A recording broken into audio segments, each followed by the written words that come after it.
तलाठ्यापेक्षा तहसीलदार हा वरिष्ठ. गावात तहसीलदार आला की तलाठी हा व्यवस्थित काम करतो असं म्हणतात. पण एक वेगळाच प्रकार नांदेडमध्ये घडलाय. तलाठ्यानेच प्रभारी तहसीलदारालाच धक्काबुक्की करत मारहाण केल्याचा प्रकार समोर आलाय. महसूल खात्यात तलाठी आणि तहसीलदार ही दोन महत्वाची पदं. तलाठी गावातील कामकाज पाहतो तर तहसीलदाराकडे तालुक्याचं काम असतं. महसूल, नोंदी, फेरफार अशी अनेक कामं दोघेही करतात. पण दुसरीकडे गौण खनिज हा महत्वाचा भागही त्यांच्या अंतर्गत येतो आणि त्याच गौण खनिजातून म्हणजेच वाळू, मुरुम, दगड इत्यादीच्या उत्खननातून वादही होतात. हे वाद महसूल खात्यातील अधिकारी आणि तस्करी करणाऱ्यांमध्ये होतात. पण इथे तस्करी करणाऱ्यावरून दोन सरकारी अधिकारीच भिडलेले पाहायला मिळाले.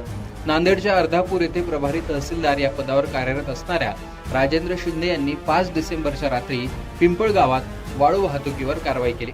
त्यावेळी त्यांच्यासोबत असलेल्या पथकाने अवैध वाळूची वाहतूक करणारे 2 हायवा आणि एक टिप्पर पकडून ताब्यात घेतले. ही कारवाई सुरू असताना याची माहिती तलाठी प्रदीप उबाळे यांना मिळाली. त्यानंतर अवैध वाळू वाहतूक करणाऱ्या रेती माफियांना बोलण्याऐवजी माझ्या हद्दीत का आलात, नातेवाईकाची गाडी सोडून दे असं म्हणत तलाठ्यानेच प्रभारी तहसीलदार राजेंद्र शिंदे यांच्याशी वाद घातला.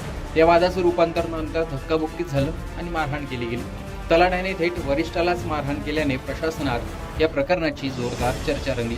त्यानंतर जिल्हा प्रशासनाने यात स्वतः हस्तक्षेप केला आणि अर्धापूरचे प्रभारी तहसीलदार राजेंद्र शिंदे यांना याबाबत तक्रार दाखल करायला सांगितलं. अवैध गौण खनिज वाहतुकीचं आमचं पथक होतं. रात्रीला गस्त घालत असताना ओजी पिंपळगाव येथे 4 गाड्या पकडल्या होत्या आम्ही, 3 हायवा आणि 1 टिप्पर.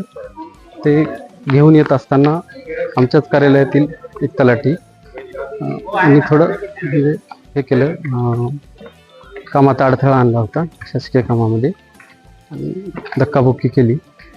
त्यानुसार ते पुढील गाड्या तहसील कार्यालयात जमा केलेल्या आहेत, गुन्हे दाखल केलेले आहेत त्यांच्यावर. पुढील आता पोलीस स्टेशनला संबंधितावर म्हणजे गुन्हा दाखल करण्याची कारवाई चालू आहे.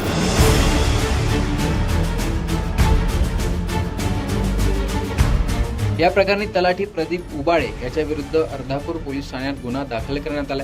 गेल्या 3 दिवसांपासून घडलेल्या या घटनेतील गुन्हा दाखल झालेला तलाठी मात्र अजूनही पोलिसांना सापडत नाही. पोलिसांनी 3 हायवांसह मुद्देमाल जप्त करून घेतला असला तरी तालुक्यातील तहसीलदाराला मारहाण केली असताना तलाठी मात्र अजून फरार कसा असा सवालही उपस्थित केला जातो.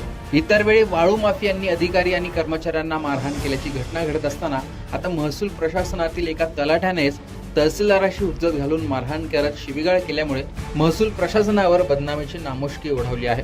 आता हा वाद नेमका कशामुळे झाला हा देखील प्रश्नच आहे. केलेल्या कारवाईवरून काही वेगळंच ते देखील समोर येणं आवश्यक मानलं जात आहे. एकूणच हा घडलेला प्रकार याविषयी